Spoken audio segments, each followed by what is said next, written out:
Olá! Hoje eu quero pedir para você começar a me ouvir imaginando uma cena. Ah, Se você puder, feche os olhos, mas não se você estiver dirigindo, lavando louça, caminhando na rua, pelo amor de Deus, né? Acompanha comigo. Mas se você puder, feche os olhos. Você está numa sala de reuniões de uma empresa, aquela com a mesa grande, ar-condicionado ligado no cantinho, o espacinho do café ou no meio da mesa.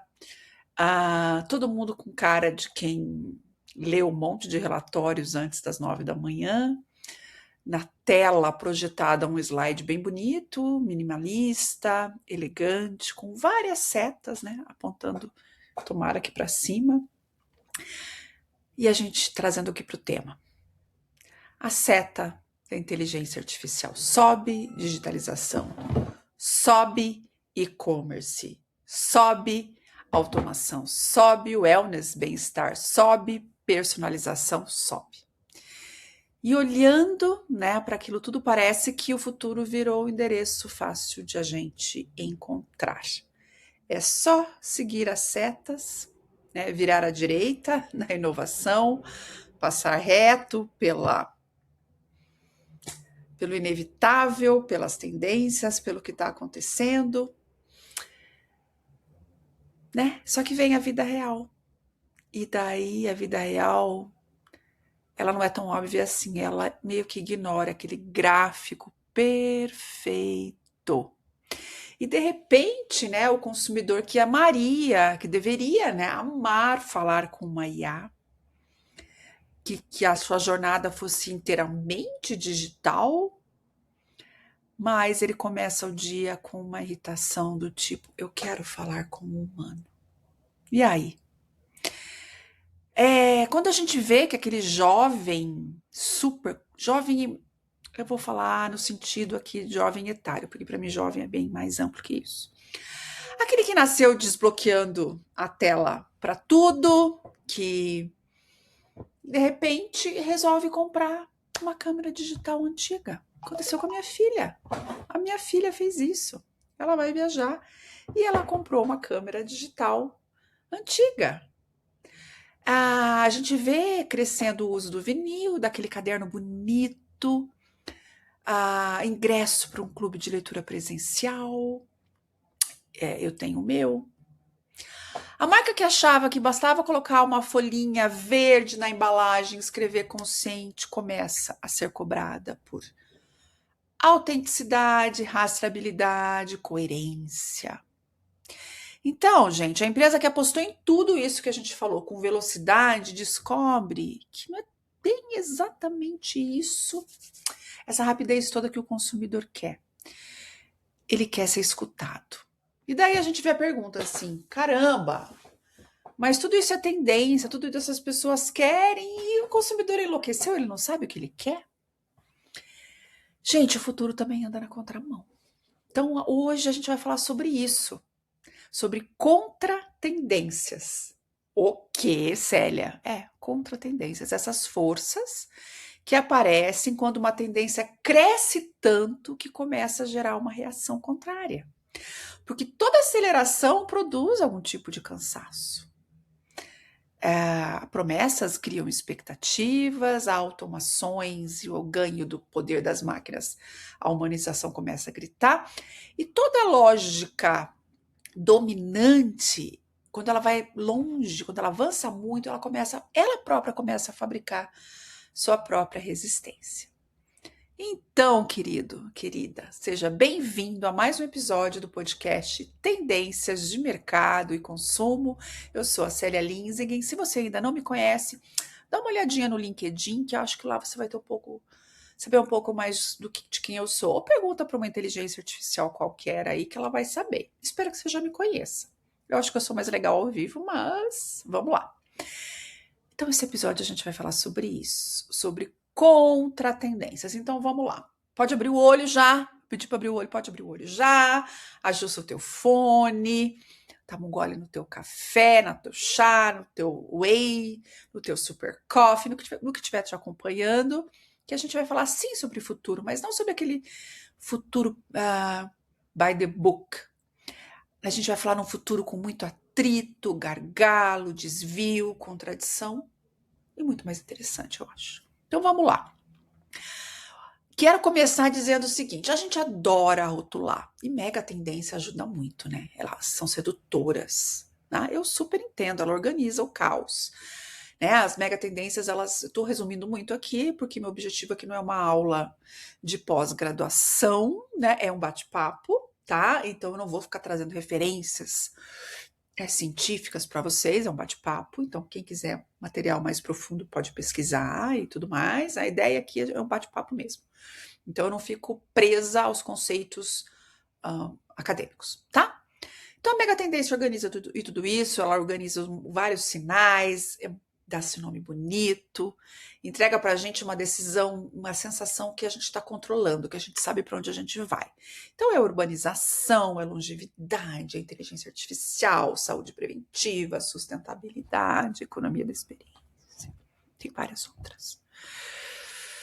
Tudo isso anda muito junto e ajuda muito a gente pensar em estratégia, em produto, em branding, em inovação. Mas, cuidado, né? As tendências, mega tendências, né, são um mapa, uma direção, elas não são uma profecia.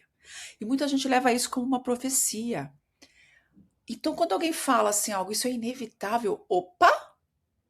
Como assim inevitável? Inevitável para quem? Em qual mercado? Com qual renda? Com qual infraestrutura? Regulação? Com qual confiança? Qual repertório cultural?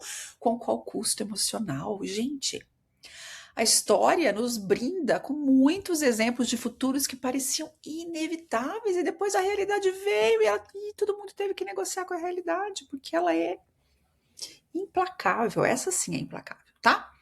A globalização, por exemplo, não parecia um caminho sem volta. Depois veio epidemia, guerras, crise logística, disputa geopolítica. Nunca ouvi tanto falar a palavra geopolítica como nos últimos anos. Dependência de fornecedores estratégicos e, de repente, a globalização, que parecia uma mega tendência inevitável, todo mundo começou a falar em produção local, reindustrialização, cadeia produtiva mais próxima, enfim. O escritório corporativo parecia o centro natural do trabalho, até que o home office bagunçou tudo. E mexeu com deslocamento, com tempo, com autonomia, com qualidade de vida. As redes sociais pareciam caminhar para aquela lógica exposição permanente, mais feed, mais publi, mais criadores, mais venda, mais influência. Daí que o cansaço só está enchendo o saco. E eu já fiz vários episódios aqui com temas relacionados a isso, né? Então a gente tem comunidades fechadas, perfis privados, pessoas buscando o fenômeno da desinfluência, pessoas buscando detox digital, uma vontade enorme de sumir. Percebe o movimento? Então a tendência aponta uma direção, a contra-tendência mostra o atrito dessa direção. Tá? Então a tendência é como se fosse uma onda que vai avançando e a contra-tendência é aquela corrente lateral, sabe? O vento mudando, a ressaca, o banco de areia, pera lá. Então não impede necessariamente a onda de chegar, mas muda um pouco como ela quebra na praia. Gostaram desse meu lado surfista? E para quem trabalha com a marca, isso é muito importante, isso é ouro, né? Porque quem olha só para a tendência pode chegar atrasado. Né? Agora, quem presta atenção na contra-tendência começa a perceber onde o mercado está ficando irritado, cansado, desconfiado, desejando outra coisa, né? E às vezes é nesse incômodo, e muitas vezes nesse incômodo, que surgem oportunidades, tá? Então vamos lá, vamos colocar deixar bem claro essa tendência, vamos trazer aqui para o nosso cafezinho. Então, uma tendência, enfim, é uma direção dominante de mudança. Show, a gente sabe disso. Então, algo que cresce, se espalha, ganha linguagem, investimento, mídia, comportamento, expectativa. E a contra-tendência, então, é a força que tensiona essa direção. Pode ser uma reação contra, pode aparecer quando essa tendência vai se esvanecendo, vai diminuindo, ou até do cruzamento entre duas forças que pareciam caminhar separadas, tá? Então, eu vou trazer o relatório estratégico aliás, de foresight estratégico da Arma Suisse, que me ajudou muito a inspirar esse episódio. Ele propõe 3 formas úteis de pensar essas contratendências. Eu vou tentar traduzir aqui para vocês. A primeira É a contra-resistência, é a contra-tendência da resistência. Número 1, então, a resistência. É uma reação quase física. Então, tem uma força que avança, outra aparece empurrando contra, né? Então, quanto mais, por exemplo, os algoritmos decidem o que a gente vê, o que a gente compra, o que a gente ouve, o que a gente deseja, mais algumas pessoas tentam recuperar o controle. Então, quanto mais atendimento automatizado aparece, mais valor ganha a frase. Quero falar com o humano. Então, quanto mais conteúdo sintético inunda a internet, mais a gente começa a perguntar: quem fez isso? De onde veio? Quem que é o autor? Tem rosto? Tem responsabilidade? Percebeu? A primeira é bem fácil, né? A segunda também, que é a contratendência de exaustão. Muito presente nos dias de hoje. E às vezes uma tendência cresce tanto, exige tanto, ocupa tanto espaço que uma hora o corpo, a mente, até a própria cultura fala: chega. A hiperprodutividade é um exemplo, né? Então, ai, gente, eu não aguento mais aquela história. Acordar cedo, faça mais, meça tudo, indicador para tudo, otimize cada minuto, durma melhor para render mais, descanse para voltar mais forte, acorde 5 da manhã, caminhe não sei quantos, corra não sei quantos quilômetros, medite não sei quantas vezes por dia. Até o descanso é agendado, virou um descanso de performance com a própria alma. Tá? Chega, aí vem a conta. Burnout, ansiedade, fadiga mental, quiet quitting, as pessoas pedindo para sair dos empregos, né? O slow living, que é uma tendência que eu também já falei aqui. O ócio afetivo, também já falei. Então, a contratendência aparece quando as pessoas começam a dizer: eu não quero transformar cada pedaço da minha vida em meta. Bah, você está dando check aí? Eu dei tudo até agora, tô. Terceira, a contratendência vetorial, que quando duas forças, o vetor, lembra do vetor das aulas de física ou era matemática? Faz muito tempo. E geram, quando eles se juntam e geram uma terceira coisa. Então, vamos lá. Pensa na inteligência artificial. Ela encontrou a crise da confiança digital. Então, a IA avança com uma velocidade absurda, né? Do outro lado, começa a crescer golpes, deepfakes, reviews falsos, imagens fabricadas, os textos genéricos e aquela sensação de que a internet ficou meio escorregadia. Então, o resultado não é simplesmente um movimento contra a IA. É uma demanda por IA com prova, com governança, com curadoria humana, transparente e responsável, né? Outro cruzamento, sustentabilidade e inflação. Então, o consumidor ele pode querer consumir melhor, gente. Apoiar marcas responsáveis, reduzir o seu impacto. Mas o boleto continua chegando, o supermercado continua caro e como? Orçamento limitado. Então, dessa tensão nasce uma sustentabilidade mais prática, menos performática, mais concreta, menos. Salve o planeta com essa embalagem linda e mais. Me mostre como isso cabe na minha vida, no meu bolso, na minha rotina. Também já fiz um episódio sobre isso. Então, por isso, gente, que contratendência não é pessimismo. Também não é implicância com o novo. É o contrário, é um jeito mais maduro de inovar, porque obriga a Marga a perguntar: qual efeito colateral essa tendência pode estar criando? E essa pergunta, às vezes, vale muito mais que aquele slide que eu comentei lá no começo, tá? Vamos trazer para a vida real, né? Porque tendência sem gente é só vocabulário bonito, e eu gosto de gente também. Então, vamos lá. Eu já falei, adoro esse nome para dar exemplos. Conhece a Marina? Então, a Marina, ela chega em casa numa terça-noite, cansada, depois de um dia cheio, tadinha. Ela só quer comprar um hidratante simples, que ela precisa, nada muito revolucionário. Nada que prometa mudar a vida, alinhar chakras e devolver o brilho da pele em 48 horas. Não precisa. Aliás, até hoje eu não entendi. Por que desodorante 48 horas? Para pessoas que tomam banho de 3 em 3 dias ou de 2 em 2 dias, pelo amor de Deus. Eu tomo 2 a 3 banhos por dia, eu não preciso durante 48 horas. Nunca fez sentido para mim, se alguém souber, me explica. Bom, ela abre, então vamos voltar para a Marina, que ela quer comprar o hidratante. Um simples hidratante, só isso que ela quer. Então ela abre o aplicativo de beleza que ela usa, porque né, ela está sempre usando ele e tal, virou hábito. Ela abriu e esse aplicativo conhece a Marina muito.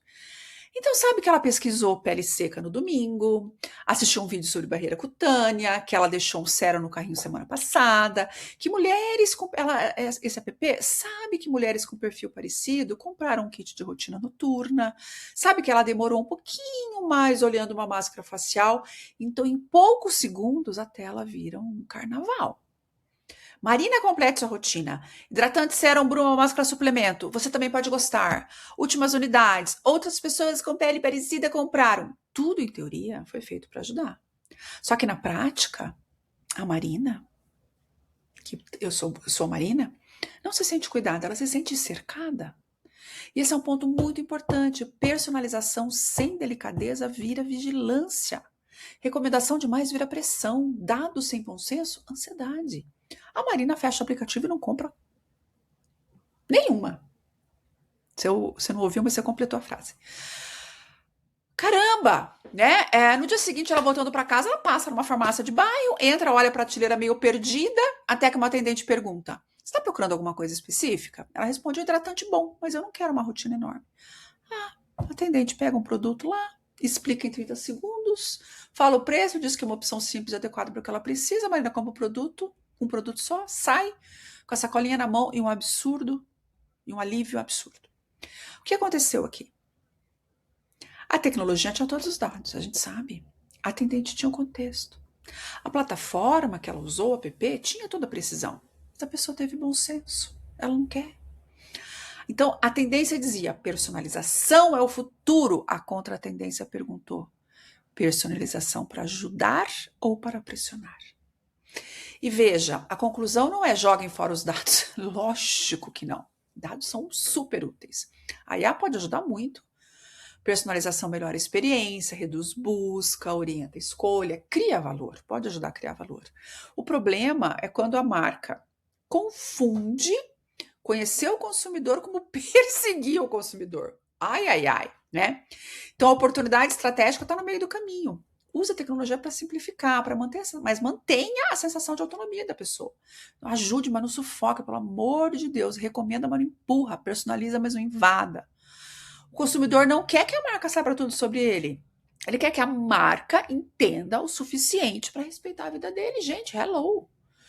Tá? E eu vou trazer um texto que eu vi na pesquisa Voice of the Consumer de 2024 da PricewaterhouseCoopers, ou PwC, como queiram. 83% dos consumidores disseram que a proteção dos dados pessoais é um dos fatores mais importantes para que uma empresa conquiste confiança. Ou seja, dado virou parte, presta atenção, da proposta de valor. Não é bastidor técnico, é confiança em forma de política, interface e experiência. Se a marca quer usar dados, ótimo, mas precisa merecer o dado que recebe. Gente, eu já fiz um episódio inteiro sobre anti-algoritmo, tá? Que é quando o consumidor, vamos dizer assim, ele pede o volante de volta. Me dá o volante de volta que eu quero dirigir minha vida. A Bintel chamou isso, né? Chamou atenção para isso também nas previsões globais de consumo para 2026, né? Para o anti-algoritmo, que é aquela impressão que a gente não é mais que não é impressão, né? É realidade. A gente não escolhe as coisas sozinhas. O algoritmo sugere o filme, a música, o vídeo que vai aparecer para gente. Ele vai recomendar a compra, ele vai mostrar a próxima notícia que ele acha que é importante para nós. Ele vai colocar as pessoas, ele vai calcular a rota. Gente, chega uma hora que a gente pergunta, eu gosto disso mesmo ou fui trazido até isso aqui? Sem ter escolhido. Alguém ter escolhido para mim. E esse alguém sendo uma inteligência artificial. De novo, é claro que os algoritmos ajudam, gente. Ninguém vai fingir aqui querer voltar para o mundo que escolheu um restaurante, exigia achar um guia físico, torcer para não cair numa roubada. Não. Mas tem uma diferença enorme entre ser ajudado e ser conduzido, né? Muito grande. Não sou psicólogo, mas eu acho que é bem grande. E esse consumidor anti-algoritmo não é anti-tecnologia? Claro que não. Mas ele quer mais controle, mais clareza, ele quer entender o critério, ele quer ajustar a recomendação, ele quer escapar dessa maldita bolha e tentar a opção de escolher por outro caminho, né? Isso aparece no nosso cotidiano, né, gente? A pessoa que compra online, mas antes pergunta no grupo do WhatsApp se alguém já testou. A consumidora que desconfia de uma sequência perfeita de review 5 estrelas. O jovem que usa streaming, mas ele prefere um vinil, porque ele quer um ritual.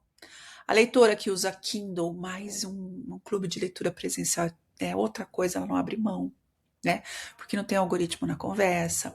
O consumidor que até fala com chatbot, mas para quando ele quer uma segunda via de boleto, mas ele quer humano quando envolve dinheiro, saúde, cancelamento, problema sério. No fundo, ele está dizendo, eu quero ajuda, mas eu não quero cancelar minha vontade. E para marcas isso muda tanto, gente. Então, gente, não basta ser recomendado pelo algoritmo, né? A marca precisa sobreviver à investigação do consumidor, precisa fazer sentido no Reclame Aqui, no review, no grupo de família, no vídeo de gente comum, no atendimento, na embalagem, na Frequent Asked Questions, na página de dúvidas, na política de troca e na resposta pública quando algo dá errado. Vejam a resposta da... Como que é aquela moça da sobrancelha de R$2.000? Natália alguma coisa? Então, vocês sabem o que eu tô falando. A marca do futuro, que tem tudo a ver com o episódio daquela influenciadora lá da sobrancelha. A marca do futuro não é só aquela que aparece mais, é aquela que aguenta ser checada. Fica a dica. Bom, agora vamos falar da estrela do momento, que é a IA, né, gente? É uma mega tendência clara, tudo com IA. Tá no atendimento, na criação de conteúdo, na pesquisa, análise de dados, recomendação, educação, saúde. Tá acontecendo hoje, né? Ela tá trabalhando de tênis e crachá aqui com a gente, tá? Só que toda mega tendência tem uma sombra. E a IA não é diferente, não, tá? Ela é a dúvida. Quem escreveu isso? Essa imagem é real? Esse vídeo é real? Esse depoimento é verdadeiro? Esse review foi feito por uma pessoa? Esse especialista existe? Essa recomendação está tentando me ajudar ou só empurrar um produto com maior eficiência? Então, a internet, que já era barulhenta, ficou suspeita mais do que tudo na vida, né? E daí entra uma contratendência forte, que é a valorização da autoria humana. Não naquele sentido de rejeitar a tecnologia. Estou fortalecendo isso muitas vezes. No sentido estratégico de dizer, alguém responde por isso. Tem rosto, tem repertório, tem critério, tem curadoria, tem ponto de vista. Então, a Kantar, por exemplo, ela fala da inteligência artificial generativa, dados sintéticos, agentes de IA e microcomunidades, né? Ela olha muito para essas duas pontas da corda. De um lado, a máquina ganhando espaço na mediação da experiência, do outro, a necessidade de criar vínculo com as microcomunidades. Confiança, contexto em espaços menores, mais específicos e mais humanos. Né? Eu estou começando um clube de leitura, onde eu vou aceitar no máximo 10 pessoas, presencial, microcomunidade. Né? Então, quando todo mundo consegue gerar conteúdo, e tem muito conteúdo, a diferença não está mais em publicar muito, mas escolher melhor o que vai ser publicado, né, gente? Menos é mais. Isso é um clássico. Então, quando qualquer marca consegue criar um visual bonito, o diferencial pode estar no bastidor verdadeiro.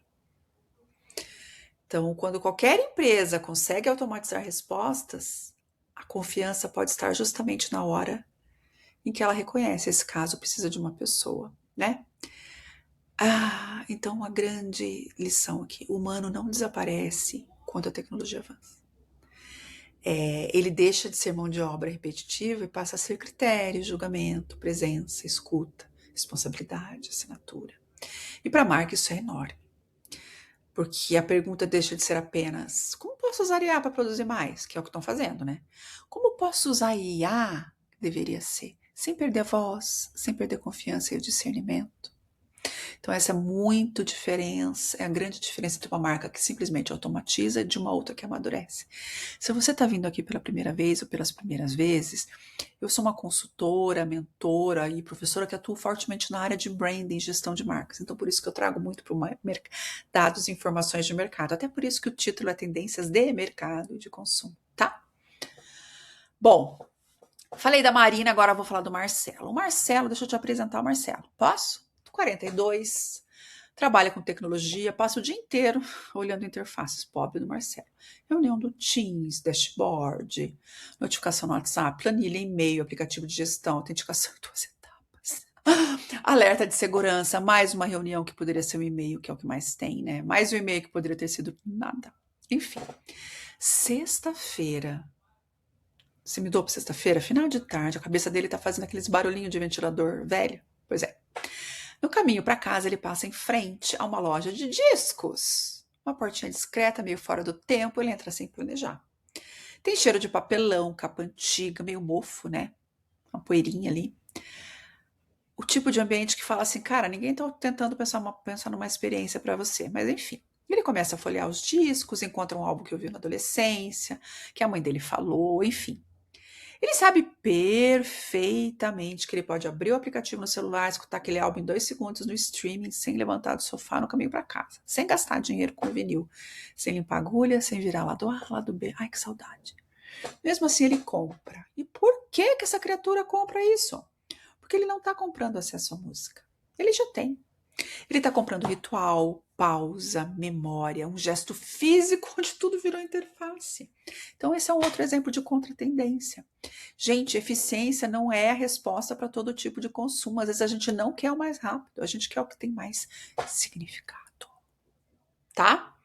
Por exemplo, uma associação da indústria fonográfica dos Estados Unidos mostrou no relatório de 2024 que o streaming, sim, continua sendo a grande força da música gravada, 84% da receita norte-americana. Mas o vinil continua em uma retomada nas últimas 2 décadas, tá? O digital domina, mas o físico tem um valor importante. Não é mais prático. Não é, mas ele tem outras coisas. Como a câmera digital antiga, ela não é melhor que o smartphone moderno. Mas a imperfeição virou charme, aquele barulho, aquele riscado do disco virou charme, gente. O clube de leitura, por que tem 500 mil resenhas no YouTube? Eu tenho canal de resenha no YouTube, mas porque não tem ali aquela conversa, aquele no olho, aquele bate-papo, aquela tacinha de vinho, aquela viajada. Oh, meu Deus, tá? Então, gente, olha o que eu vou falar para você. Nem toda fricção é inimiga.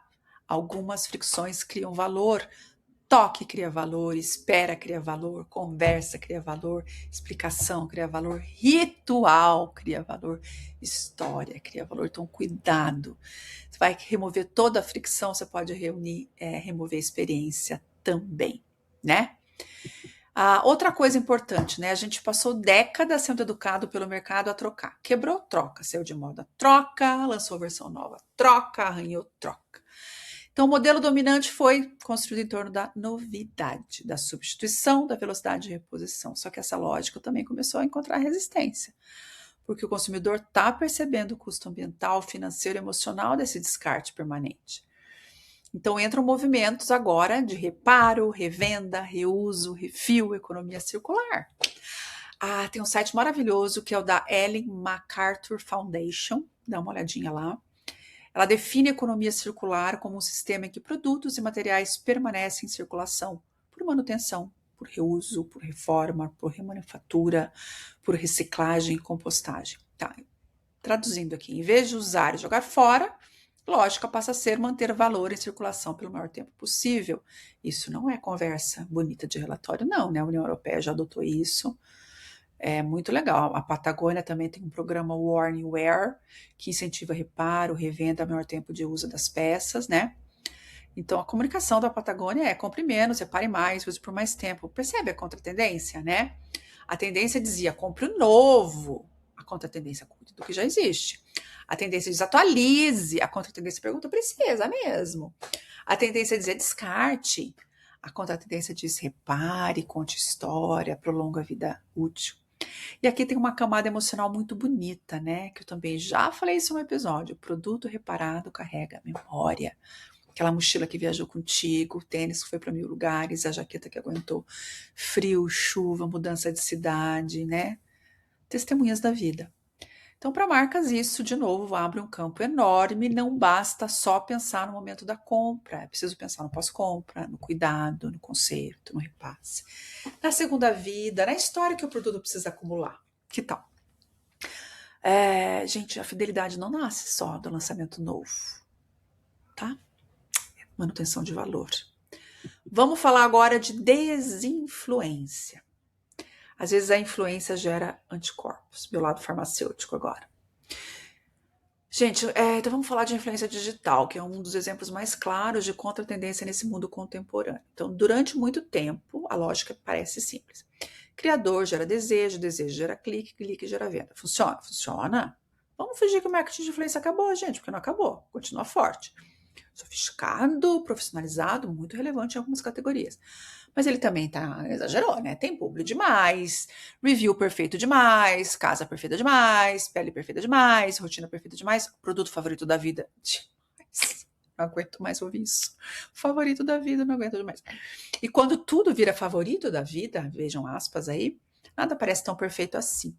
Então, a desinfluência nasce desse cansaço. Não é o fim da influência, é uma correção de rota, né? É o consumidor que está dizendo assim: não quero só que você me diga o que comprar, quero que você me ajude a não comprar o que não faz sentido.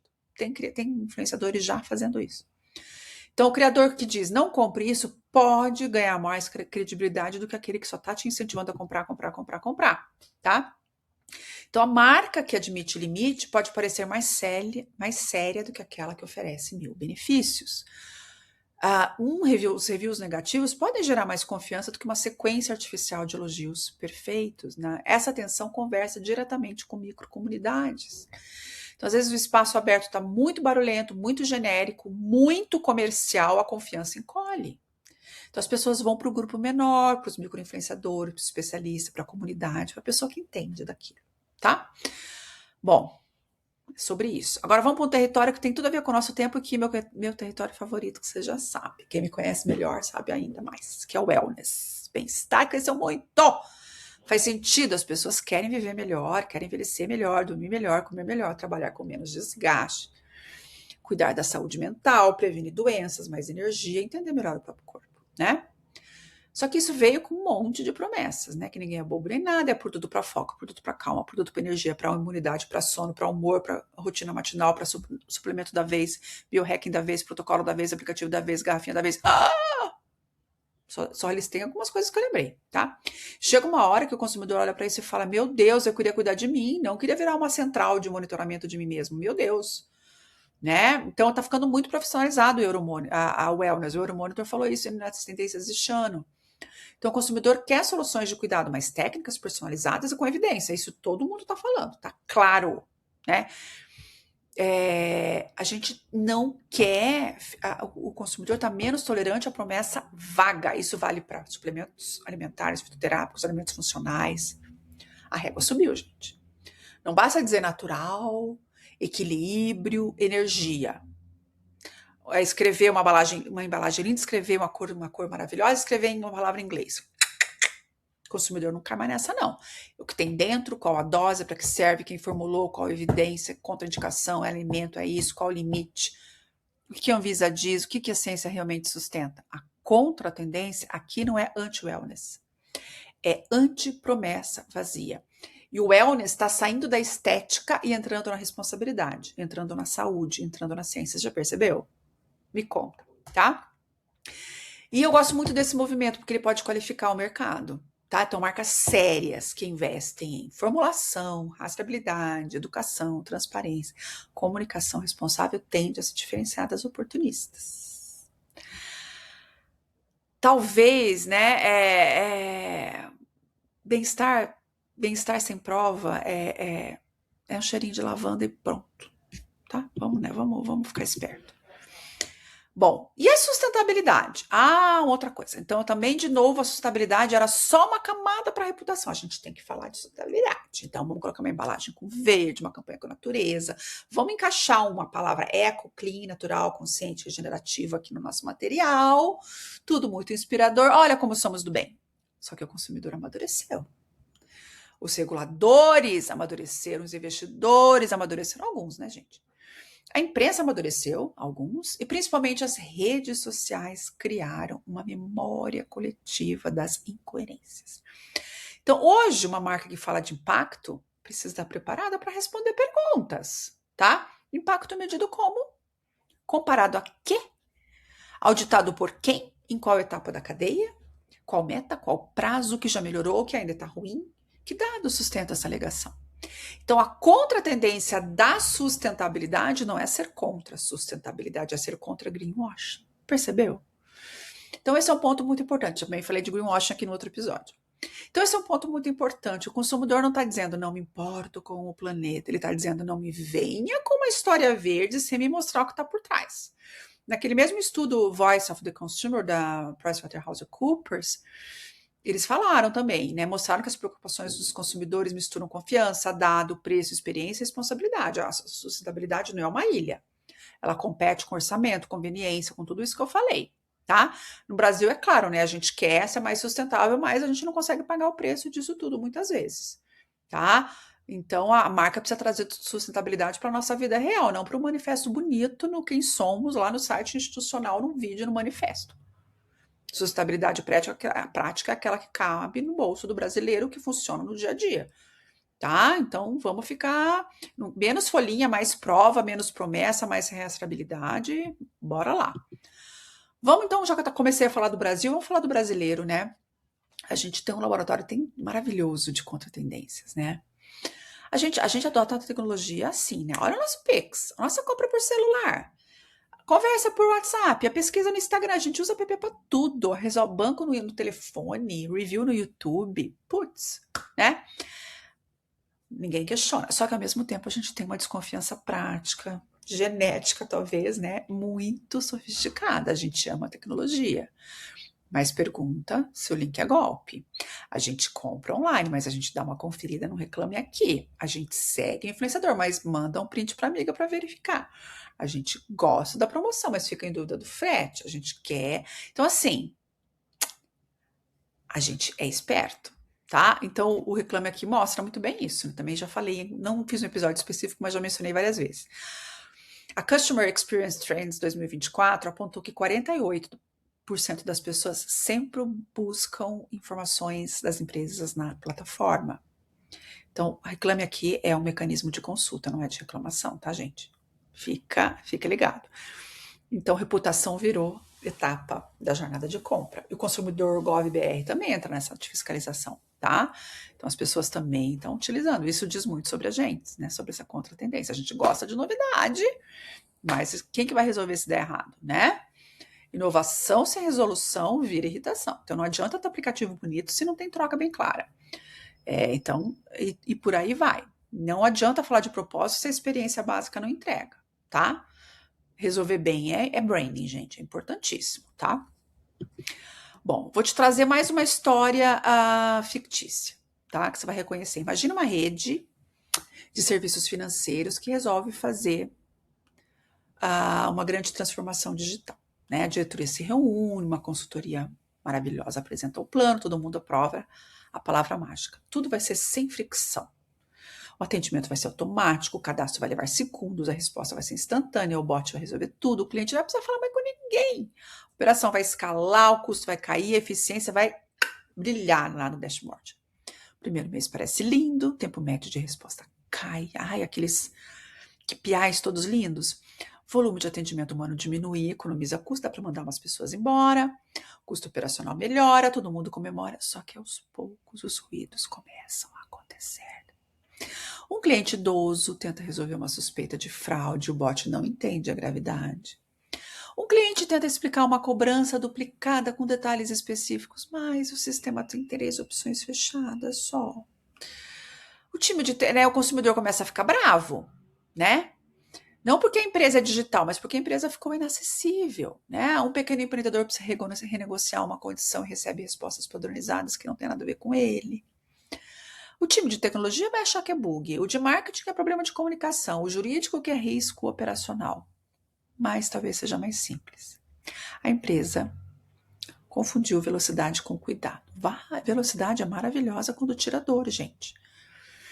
Segunda via de boleto, ótimo. Atualização cadastral simples, ótimo, perfeito. Informação de status, pode automatizar. Mas quando é dinheiro, saúde, doença, perda, alguma coisa mais grave, a gente quer ser ouvido, tá? Então, a contratendência da velocidade é a confiança. Isso vale para muitos setores. Na saúde, a confiança vale mais que a rapidez. Em finanças, a clareza vale mais que a rapidez. Na educação, a profundidade vale mais que a rapidez. E segue o baile, tá? Então, a boa estratégia não é escolher entre rápido e humano, é saber em que momento cada um entra, tá? Gente, vamos lá. Eu não quero romantizar também a contratendência. Nem toda resistência vira mercado de massa, né? Nem todo comportamento de nicho é uma revolução e tudo mais. O vinil votou, é maravilhoso, tem um valor simbólico, mas o streaming está lá dominando, tá? A desinfluência cresceu, mas os influenciadores estão lá, né? O reparo, o concerto ganhou força, mas novos produtos estão surgindo. O presencial tem valor, o IA não desapareceu. Então, olhar contra tendências não significa torcer contra a tendência principal, mas é ter mais maturidade nesse olhar, tá? Não é pensar, essa contra-tendência vai destruir a tendência, não vai na maioria das vezes. Mas como essa contra-tendência muda a forma como essa tendência vai ser comunicada, regulada, transformada em experiência, né? A IA não vai embora, mas ela vai ser cobrada por transparência. A personalização vai precisar de um consentimento. O e-commerce vai precisar sustentar sua confiança no pós-venda. O bem-estar, o mercado de wellness está aí bombando, mas ele precisa de evidência. A influência não vai embora, mas precisa de autenticidade. O digital não vai embora, mas precisa ter uma função emocional que talvez o físico traga. Então, contra a tendência não é negação, é uma tensão. Tá? E a gente precisa saber ler essa tensão. E tensão não é negativo, tá? Então, como encontrar contratendências antes que elas virem manchete, né? Como uma marca, uma associação, uma startup, uma consultoria, uma área de inovação pode identificar contratendências? Primeiro, escolha a tendência dominante que você está seguindo. IA, influência digital, wellness, assinatura, automação. Depois você faz uma pergunta bem simples assim: que desconforto essa tendência está gerando? Tá? A personalização está gerando sensação de vigilância? A IA está gerando dúvidas sobre a veracidade e a autoria? O wellness está gerando cansaço de promessa? A sustentabilidade está gerando desconfiança de greenwashing? E aí vai, tá? Daí, quando você pensar nessa tua área, o que está acontecendo, procure os sinais, tá?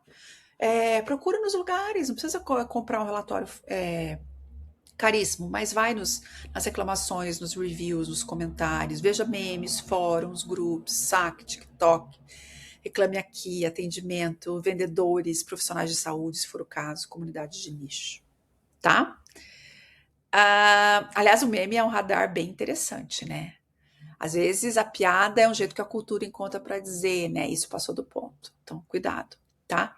Então, veja se aquela reação que você mapeou na pergunta que eu te sugeri anterior, se ela tem força. É uma bolha pequena, uma categoria, está interferindo no comportamento de compra, tem marcas surgindo em decorrência para atender isso, tem alguma regulação acontecendo, tem gente investindo, tem comunidade, tem símbolo, tem ritual, tem gente pagando por isso. Porque contra a tendência boa não é só opinião, ela começa a organizar um comportamento. Daí você precisa pensar. Se essa contra-tendência crescer, o que ela desmonta no meu plano de hoje? Ela mexe na minha promessa, no meu posicionamento, na minha embalagem, no meu modelo de negócio, no meu discurso. É por aí. E o relatório da Arma Suisse, que eu usei de base para esse material, ele fala muito em testar a robustez. Então, robustez ou robusto é aquilo que continua funcionando em mais de um futuro possível. Porque a gente tem vários futuros possíveis. Eu não estou nem falando de física quântica aqui, tá? Então, por exemplo, uma marca que aposta toda a sua estratégia em influenciadores grandes, se o marketing de influência continuar crescendo, ótimo. Mas se o público ficar mais cético? E se a desinfluência avançar? E se as plataformas mudarem o algoritmo? E se o consumidor migrar para microcomunidades? E se a regulação ficar mais dura com publicidade? E se os criadores perderem credibilidade? Então, a estratégia pode funcionar em um cenário, mas fica frágil em outros. Entendeu? Os futuros possíveis. Então, é sobre isso. Isso é robustez, né? Então, se uma outra marca, por exemplo, ela combina criadores, especialistas, comunidade proprietária, reviews verificados, conteúdo educativo, ela não depende de uma única seta, de um único caminho. Então, se a influência cresce, ok. Se ela satura, ela tem um especialista. Se o algoritmo muda, ela tem comunidade. Se o consumidor exige prova, ela tem conteúdo, tá? Isso é robustez. Isso vale para tudo. Então, eu quero ir me encaminhando para o final, trazendo 5 perguntas de ouro para a marca, né? Então, se você principalmente trabalha com marca, com marketing, com inovação, com produto, com pesquisa, com saúde, com varejo, quase tudo, né? A primeira, qual tendência estamos seguindo quase no automático? Toda empresa tem uma tendência favorita. Pode ser IA, wellness, influência, personalização, sustentabilidade, comunidade. O que é? Qual é a sua? A segunda, que desconforto essa tendência está gerando? Cansaço, desconfiança, saturação, perda de controle, sensação de invasão. Terceira, onde esse desconforto já aparece como comportamento? Não procure só no discurso, não. Vê na reclamação, no abandono do carrinho, pós-venda geral. A quarta, se essa contratendência crescer, o que ela desmonta na nossa estratégia atual? É uma dor boa, você precisa ver. E a quinta, qual ação de baixo arrependimento podemos tomar agora? Aquela que faz sentido em vários cenários, em vários possíveis futuros, tá? Melhorar a transparência é bom, porque se o consumidor ficar mais desconfiado, mas também é bom se ele não ficar. Criar rota humana no atendimento é bom, porque se houver reação contra a automação, também melhora casos complexos hoje. Investir em conteúdo educativo é bom. Se o consumidor exigir prova, mas também vende melhor agora, tá? Então, construir comunidade própria é muito bom. Se o algoritmo mudar, é ótimo, mas também fortalece o vínculo no presente. Você está entendendo? Em vez de espero que essa tendência continue, a marca passa a dizer: se continuar, estou preparada. Se mudar, também tem o caminho. Isso é estratégia, tá? Então, contra-tendência não é para paralisar ninguém, não. É para tirar a estratégia do modo torcida, né? Falando em Copa do Mundo. Então, se eu puder deixar para você uma imagem, que eu já pedi para você fechar o olho no começo, de dizer o seguinte: o futuro não é uma linha reta, linda e polida, apontando para uma apresentação bonita. Não, são várias forças, várias contraforças, é essa luta gigante. É um streaming com vinil, é o algoritmo e o contato com a amiga, é tudo isso, tá? Então, da próxima vez que alguém falar essa tendência, pense, ótimo, e qual é a contra-tendência? A gente precisa pensar, tá? O futuro não anda só para frente, gente. Ele desvia, ele recua, ele mistura, ele dobra a esquina, ele parece com cara de contramão. E esse foi mais um episódio do podcast Tendências de Mercado e Consumo. O tema é um tema único aqui, né? Que parece contraditório, mas eu espero que você tenha curtido. Contra tendências, o futuro também pode andar na contramão. Obrigada. Se você curtiu, eu quero pedir para você avaliar para mim na Apple Podcasts, na Amazon Music ou no Spotify. Se você puder avaliar o podcast, tá? Isso vai me ajudar. Se você quiser. Se você não quiser, faça o que você quer. Um beijo e até mais.